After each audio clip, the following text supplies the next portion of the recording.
Hello and welcome everyone, a new episode of our daily debate. The Egyptian women are the secret behind a lot of successes. They played pivotal roles in the Egyptian history. For thousands of years, the Egyptian women proved that they can be behind any success and they can do miracles for the sake of their families, for the sake of the nation.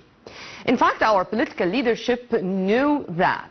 And there is a leap when it comes to women empowerment, particularly in the past decade. We know that whenever it's a political, social, economic file, when the Egyptian women are there, they are going to achieve a lot. Who is the Egyptian woman? The mother, daughter, wife, sister, housewife, new entrepreneur, doctor, physician, everything. And we are going to be very much delighted to discuss the recent efforts exerted by the state to empower women with one of the women cadres we have. I'm really honored and having the privilege to have her live in the studio in this special edition of our daily debate. We are very much delighted to have with us Dr. Gamila Nasr, professor at the Suez Canal University, member of the National Council for Women, and the head of the Egyptian Board of Cardiology. Thank you very much for being with us, Doctor. Thank you. It's a very nice introduction, and I enjoyed how you made a perfect image of the Egyptian woman. You are yourself is a perfect image of the Egyptian woman, and I'm very glad and honored to be with you in this distinguished episode of the daily debate, who I feel very honored to be with you. And if you permit me, Dr. Gamila, we are going to start with a report, and then we are going to turn back with a lot to talk about. So, launching the Women's Empowerment Program, Tamkeen, in partnership between Egypt, the EU, Italy, Spain, and the UN. Let's know more about Tamkeen, and we are going to return back with more. Stay tuned.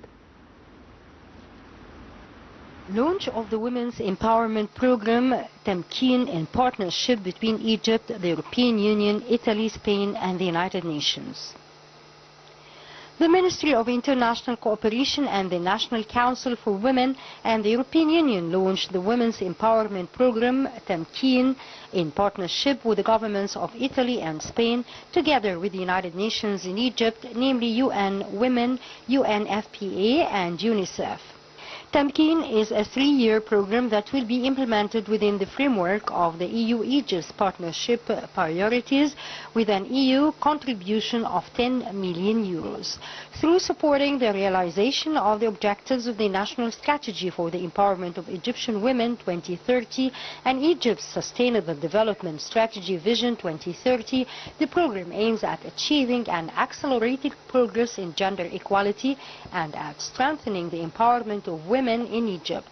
Led by the National Council for Women, the implementation of the Tamkeen program will further contribute to enhancing the capacities and the skills of women and girls and to raising public awareness about their empowerment. Tamkeen consists of 3 projects. One will be implemented under the UN Resident Coordinator in partnership with UN Women, the UNFPA, and UNICEF, and the other 2 will be implemented in partnership with the Italian Agency for Development Cooperation and the Spanish Agency for International Development Cooperation, respectively. Within the framework of this new program, through the partnership with the Spanish Agency for International Development Cooperation, Tamkeen will contribute to enhancing women's socio-economic empowerment in Upper Egypt through digital and green solutions. The program will target young women and adolescent girls, women of reproductive age, women in informal economy, and women and girls living with disabilities. Minister of International Cooperation and Economic Development, Rania Al-Mashat, highlighted that women's empowerment constitutes a key pillar of cooperation with multilateral and bilateral development partners. Many programs directly achieve women's empowerment goals, in addition to incorporating it as a sub-objective in various development projects, such as water, agricultural, rural development, and others. The minister also noted that the Tamkeen project is a model for constructive cooperation and takes on a multi-stakeholder approach implemented by the government with international partners to accelerate progress towards the SDGs. Minister El-Mashat applauded the efforts exerted with all partners in project implementation, acknowledging their diversity in various fields.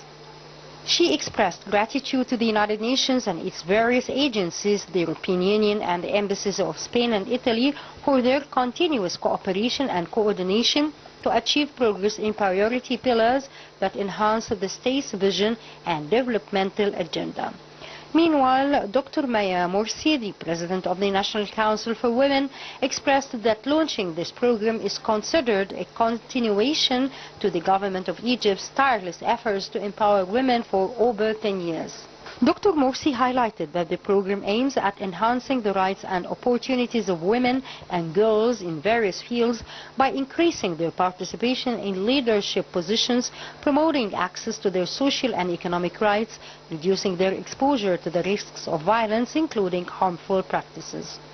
Tamkeen program reflects the strategic partnership between Egypt, the European Union, the EU member states, through Team Europe with Italy and Spain, as well as with the United Nations. The program has been jointly developed in response to Egypt's priorities on women participation and leadership, women economic empowerment.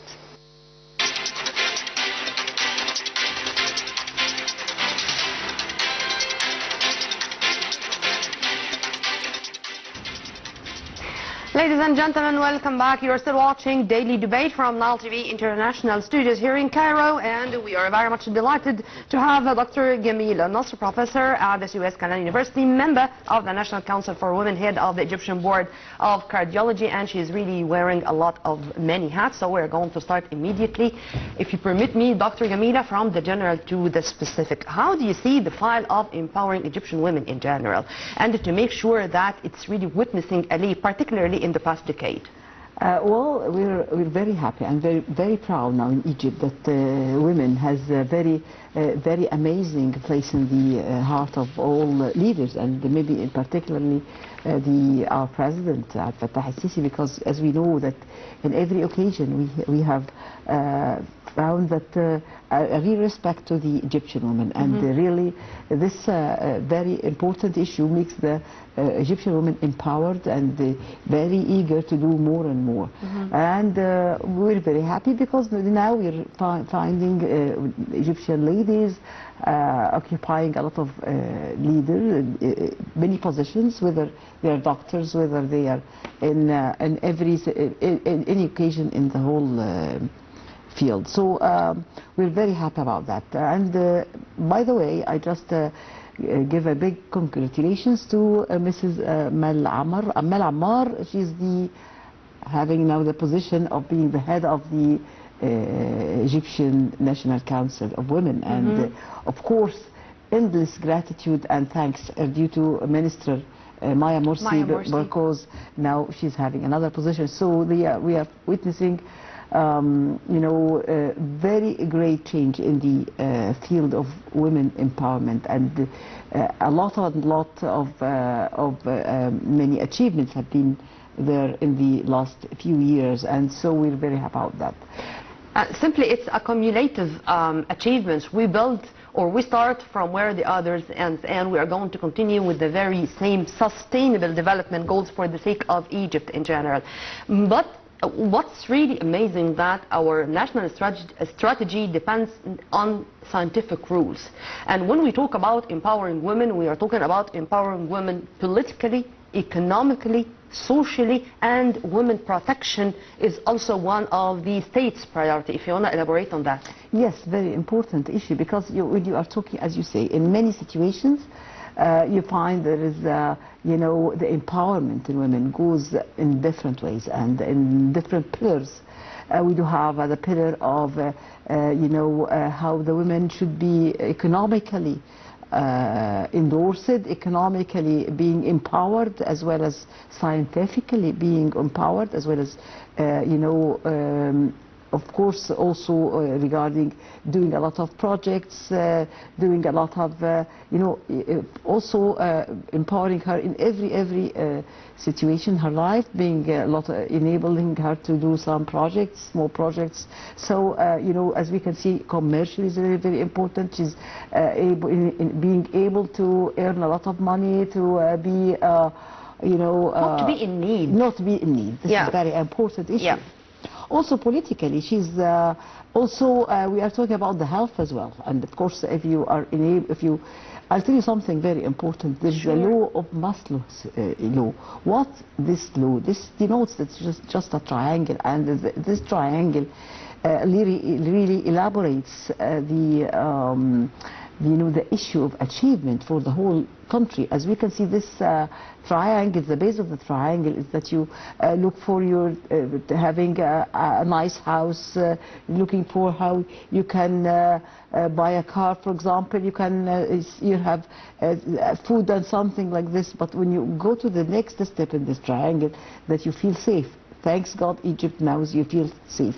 And the other one, that you feel comfortable with your surroundings. This is what also happened. But at the top of this triangle is that you achieve. And you create, and you do a fantastic job. Achievements and job. And of course, if you want a country that is very poor in progress, that you have all your people having just in the very low of the triangle, looking for how they will live, how they will have a good car, a nice car, they will live in a very nice villa. But if you are looking actually in a community that is powerful and is able to progress in a very fantastic way, you should be at the top of the triangle. You are able to create, you are able to production. Yes, production. In a critical way. So this is what our country is trying to do, and this is, thanks God, we are living in a very good community that we can find, that you are now able to do all what you need in a peaceful and encouraging community. This is very good. And this is going to lead us to the state and the presidential initiatives we have. And here comes this integration between the public sector, the private sector, NGOs, depending on the awareness of the Egyptian women in specific. How do you see the success of our initiatives on the ground? And here, Tamkeen is one of the role models we have. Definitely, because this is a very nice question, and thank you very much. And I tell you, it's a very important issue. If what is the health? What is the definition of health? Definitely, the definition of health is prevention, and this is what the country has said. We had a lot of campaigns, and in Egypt we had, for example, 100 million campaigns, a lot of campaigns looking for the health of women. This was very amazing. We were able to get rid of the hepatitis, virus C, looking for the young and the stillbirths, and this is the pregnant women, the elderly, looking for the breast cancer, the cancers all over. And now I think there is a progress toward heart disease. And so I'll tell you something very important in Egypt, that we can see that the lifespan among Egyptians have been a lot changed, and it become much more. And the Egyptian woman now, the mean age of this is around 76 years. This is very good. And for the men, for example, it's around 73 years. So it is improving, and it's it's much increasing through the past years. This reflects how the country was able to achieve a lot of achievements in the field of health, as well as the COVID-19, as we can find that great achievements, because we have witnessed a lot of countries had a lot of troubles with the health system during the COVID epidemic, and definitely in Egypt we did not have a collapse of the health system, and this was very alarming. It was due to a lot of achievements. We called it the White Army, and they really sacrificed even their souls for the sake of us, the nation. But Dr. Gamila, you are dealing with a variety of ages, variety of women coming from different backgrounds. how do you see their awareness right now, taking into consideration that we have been through a lot of, I'm not going to say crises, but a lot of events, a lot of incidents, which I think formed our awareness and strengthened our personality, our character, our way of thinking about tomorrow, and also as women, our confidence that we can do a lot for this nation? Definitely. Yeah, this is a very nice question, and I think that's the awareness, and that you think that yourself is really independent, and you're strong enough to understand your rights and understand what you have what you have to do. You can just plan your future. You can think you can help your country. You can put plans for yourself, and this was very amazing. Actually, in the National Council for Women, we've gone all through the country, coming from Alexandria to Aswan. We've witnessed a lot of changes in the awareness of women, and we found very simple ladies, and they are talking in a very fantastic manner. I was amazed by how you can see these Egyptian ladies who seem that they are very simple, and in many rural areas maybe you can find that they very aware of many issues in their countries regarding the political situations, regarding the health situations, everywhere. So everywhere I went, I have met thousands and thousands of women from all ages, from the very young, with even the children. We've met them, and they totally different from what we thought before. So I think a big change have been witnessed in the minds of all female in Egypt in the few years, and actually even for the elderly women, we can see a sector who is very well very well aware of the country's situations, very eager to do a lot of changes to the country. And for the sake of the coming generations, just for our viewers, Google the election processes in Egypt in the past 10 years, for example, and see their photos. You are going to find the lines in the voting centers and voting stations filled with women from different ages, making sure that they can change tomorrow and choose for tomorrow, not only for the sake of themselves, but for the sake of the coming generations and for generations to come. Dr. Gamila, returning back to the National Council for Women, and it's really playing a pivotal role in introducing or in presenting support in very diversified domains. How do you see now the sense of competitiveness, the ambitions of women, thinking out of the box, brainstorming, taking into consideration that they are backed with financial and non-financial services from the National Council and from the state in general? If you want to also elaborate on that. Definitely, we have found a lot of change, and there is some sort of competition among women. They are trying to present themselves as they very well known, and they were able. And myself, if you encourage me, definitely I get all what I have. You have endless effort to do a lot for this country, because think a lot that years ago you as a woman, you were not able to express yourself by many means. You're not able to get your position in your work. So now no, it's much different story. So you can get empowered by the community, all the countries behind you, and if you're definitely in a position, if you are getting to be a leader in some place, definitely you will be empowered to take this place. So I think definitely we are witnessing a lot of changes, and this made the ladies in a perfect way to introduce themselves. Because if you encourage me, definitely I will introduce myself as a very powerful, independent lady. When it comes to information technology or to the digital transformation, it's the future, it's the tomorrow, and we are not out of this process. So, FinTech Egypt launches Women for Women in FinTech initiative. Let's know more about this initiative, and we are going to return back with more. FinTech Egypt launches Women for Women in FinTech initiative.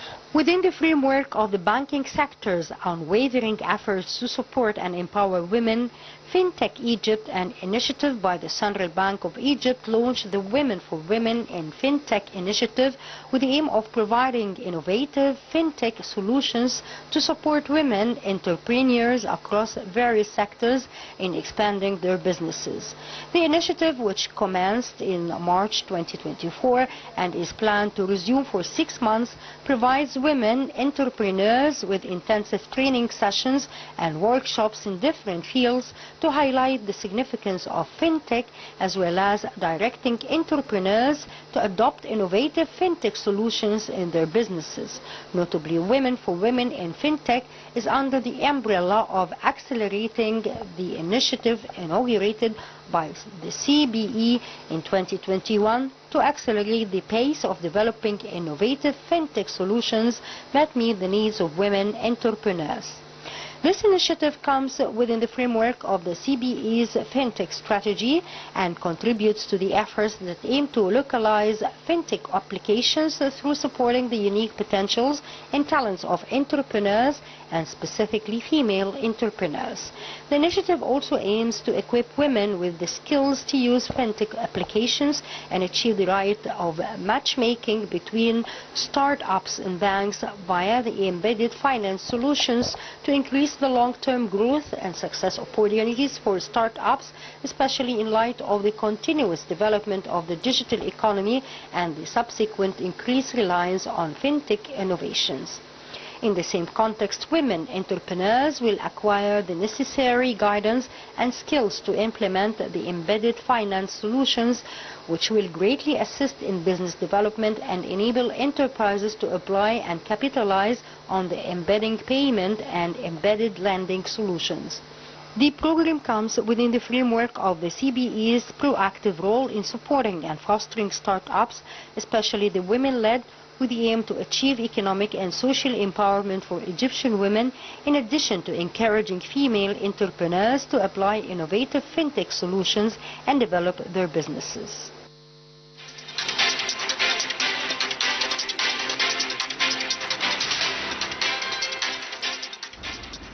Welcome back. We are still enjoying our discussion with Professor Dr. Gamila Nasr, professor at Suez Canal University and member of the National Council for Women and also the head of the Egyptian Board of Cardiology. Dr. Gamila, Egypt stands out with a record-breaking 17 women featured in the Forbes Middle East list of 100 most powerful businesswomen in 2024. You are going to find some voices who are saying, oh, this is great, but we are eager to have more. Others are going to say it's a good number, but it's a first step in a long journey. Others are going to be surprised with the number. Which is which? We are eager. We're always very, we're always looking for more and more. And definitely it's a very good number, and it's a very good position, but definitely we're eager to be more and more. I think we need to be one of the top 5. And we're eager to be this. So we have endless dreams that the Egyptian women will gain a lot and lot. And I am very sure, I'm that sure that the Egyptian women can do a lot. If you just give her a comfortable community and circumstances, I am sure that she will acquire a very, very distinguished position. So I think we are eager to be more and more, and we are that sure that the Egyptian woman can do a lot and lot. You know, Dr. Gamila, when this tamkeen came in front of me, I really admired the title, tamkeen, to enable her, to enable the Egyptian women, as it means in Arabic, I mean. And also, when it comes to that confidence in the Egyptian women's capabilities, it's also another source of pride.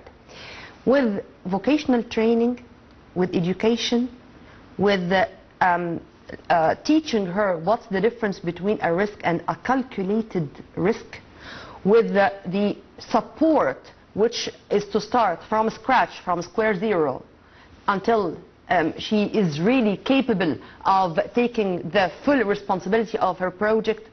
What, or all these things together? This is definitely very nice, and I think the word tamkeen, that you are that sure that you can do it. You can do it. So this is very important. What empowerment means that you already have capabilities to do something, and you, when you give someone gives you a chance, you would get a lot. So this is the way. This is what you say, empowerment. You are already have the capabilities. You have the all the criteria to be a powerful human being. So if you are getting you are empowered, this means that I'm sure that you can do it, and you can do it more and more in a perfect way. So this is how you are confident. You know, we say the leaders in this country are confident in the women, and this really makes you so proud. Amen to that. But let me put my question in other words, because I really want to know the way to reach this. Of course, it goes without saying, without I even know, you are a TOT.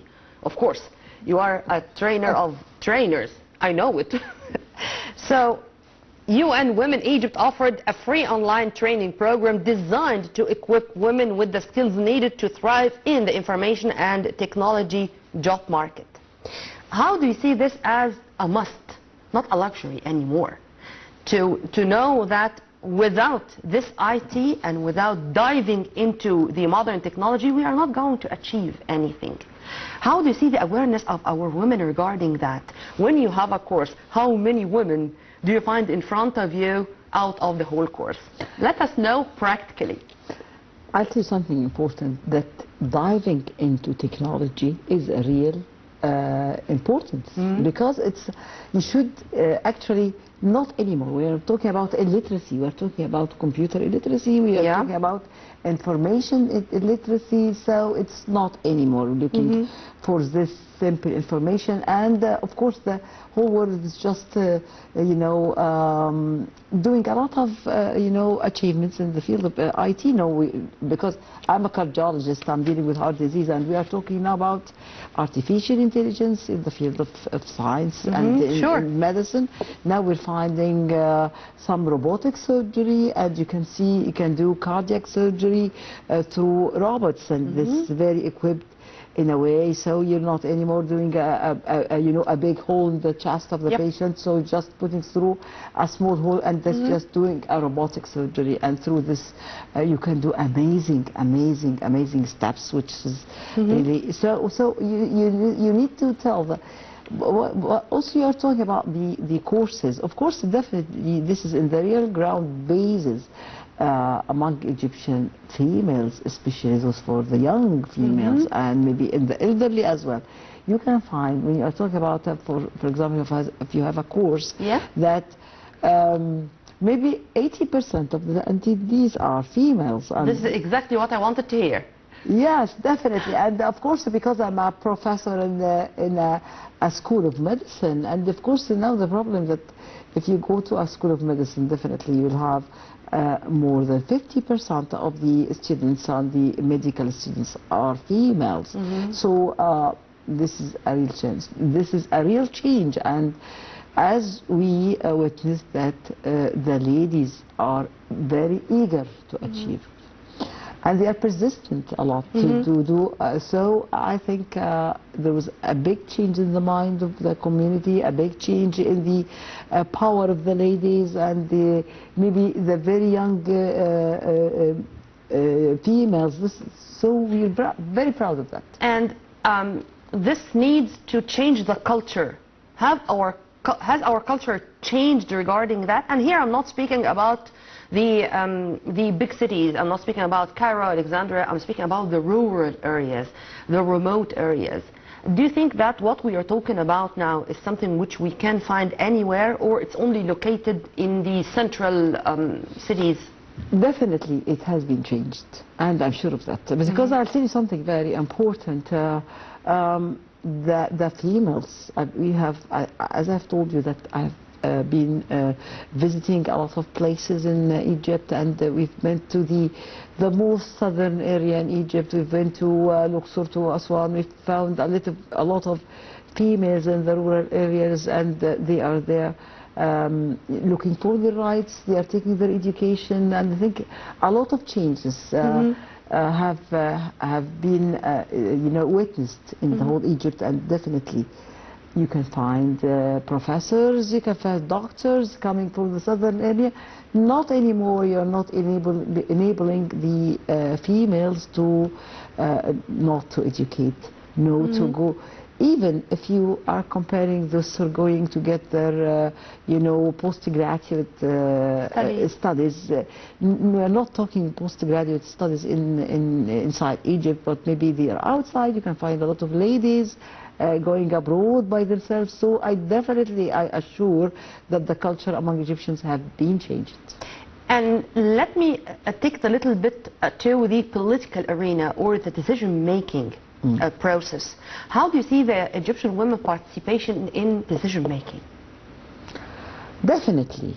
A lot of participation in decision-making is witnessed, because if you can see in the House of Parliament, in everywhere you can find that the Egyptian women is doing a big role and playing a lot of role. It has, we have a lot of those, sharing in the political decisions, and this is very clear, I think, to the whole world. So this is very important to have a lot of ladies. Also, there are training centers, and this is the Egyptian leaders are very keen to train a lot of ladies for the political rights, and this is very So are important. you satisfied with what we call gender equality when it comes to big jobs? I am satisfied, but I think we need more. And This is it, we need more. We need more. Well, we are going all the time to need more, and this is something which is going to be repeated, I think, not only in this episodes, but in many other episodes, because it was really proved that when a qualified Egyptian woman is responsible for a position, she can do miracles. And not only here in Egypt, but in Africa. And this is something which we are going to discuss now. Well, a number of programs are being started in Egypt to help empower Egyptian and African women entrepreneurs. Among them, the social media platform. 15 million African women have a voice. Well, Africa is our strategic depth. Definitely. And the Egyptian-African relations are deeply rooted for thousands of years.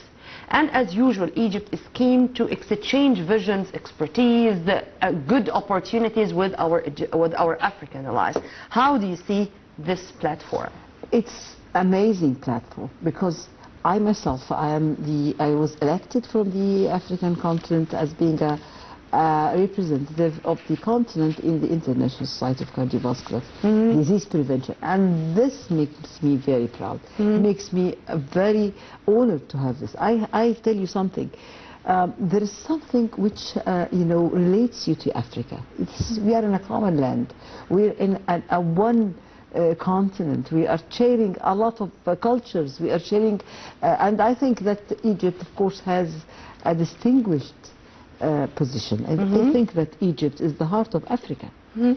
So I think definitely we need to have more relations with African people. And lately I was very happy to attend many congresses, many meetings, and we find everywhere that there is Africans.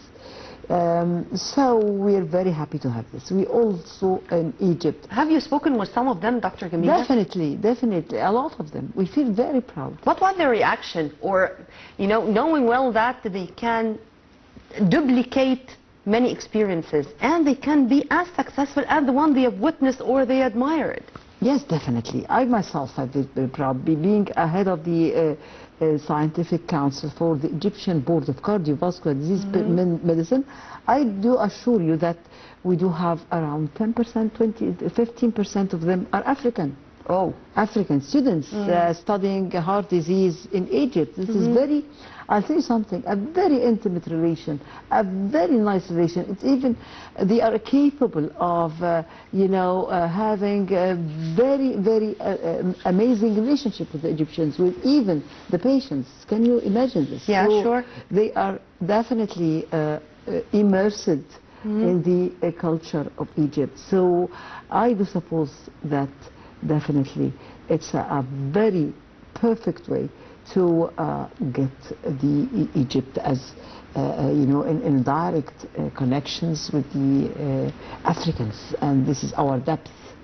This is the expansion of Egypt, and we're very happy to this because I think we have witnessed a lot of, and of course regarding the health, because I'm a doctor, as you know, the initiatives or the campaigns have been extended to the African people because the Egyptian government was able to have an initiative for the Africans who are having hepatitis C, and actually I think that millions, it was just the million African, and it received their treatment here. They received their treatment here, maybe more than million, so it was very nice. So it just also a lot of relationship regarding not only political, but how they do investigations, how to research work, combined research work, because as you can see, the health priorities are maybe the same. But health and education.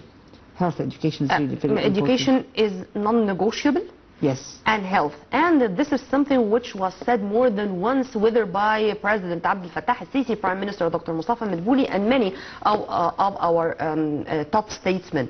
Regarding this, how do you see the efforts exerted to improve the quality of the service introduced to the Egyptian people in general and to the Egyptian women in specific regarding those two? Because you are a part of both, yes, of course, education and health. Yes, I'll tell you something very important, because in this area of the President, Fattah al-Sisi, as well as the Prime Minister, a lot of efforts have been exerted to improve the health status of Egypt. We have found a lot of hospitals, and the hospitals, as we can see in a modern way, there is a digitalized form of health services. This is very important, and you have to underline this important issue. There is a digitalization of health. And we can witness now, because as we can see, we are enjoying now the universal health coverage, which is allocated in around some governorates in Egypt, in the Canal area, and maybe in health insurance system first implemented in Port Said. Now we're moving to I think Suez or to Ismailia. So Luxor. Yeah. This is very amazing. As we can see before, that the Egyptians were covered, 58% of the Egyptians only were covered by health service. But the intention now is just to cover 100%. Well, this is not very easy. And I think as we were able to eradicate the hepatitis, I think we will do a very... is it cholera or malaria, something? I don't know which... I all the time mix between both of them. No, right after that also we regarding malaria, we are free cholera of this. No, cholera. Definitely. They declared this. Simply we know how to make sure that these things are of our top priorities, and it's not words, it's not ink on paper, it's deeds on the ground. Dr. Gamila, I don't know why I should put this in a sentence every time I speak about the Egyptians' health. Because it's not only about their physical health, it's about also their mental health. I was very proud, for example, to know that there was an initiative particularly directed to children with autism. Yes. To children with Down syndrome, to people with determination. I'm not going to call them anything else, because they really are part and parcel of our society, and integrating them in our society is a duty and their right.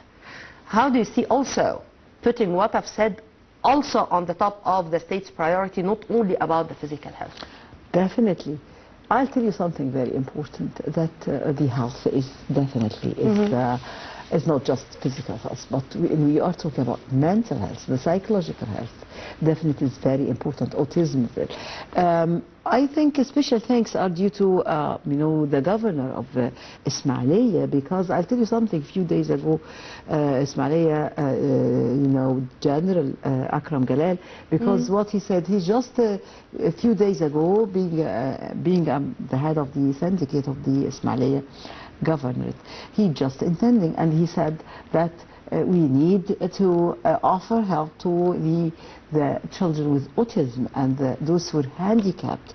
And maybe we are in Ismailia being the capital, the health capital of Egypt, as we are trying to do, because it's a very nice city, as you know, full of green areas everywhere.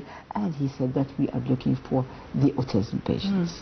And we're going to have a center, big center there, looking for dealing with this type of patients. So definitely, the whole country, whether the president of the country, whether the prime minister, whether the governors are very keen, with the minister of health and everywhere. So and there's such a fruitful connection among all governmental bodies. And integration. And amen to that. And so for every mother who is blessed with a child with autism, make sure that he is going to be well taken care of. And by the way, children or people with autism are perfect when it comes to AI, so the future is theirs. Well, I really enjoyed my time, doctor, and I hope that I'm going to leave you with a promise to see you again in more episodes of our program. Oh, this is very important, and I tell you something, because I'm a doctor, I said I wanted to give an equation for health. This 035 140 530. What does this mean? 0 is that no for smoking, 3 walk 3 kilometers daily, or 30 minutes any moderate activity a week, 5 fruits and vegetables a day of different colors, and 140 keep your blood pressure in a good state, and 53 lipids and cholesterol should be ample. 0, the last 0 stands for no diabetes and no obesity. Please keep your health in an ample form, in a perfect way, to avoid chronic disease. Promise that this is going to be my routine. Thank you very much, doctor. Thank you. Well, by this we come to the end of our episode. Stay tuned on Nile TV International always for more. On behalf of my dear colleagues Irham Abdesalam, Akram Bishara, and myself, Nermeen Abdurrahman, many thanks for watching. Stay tuned only on Nile TV International.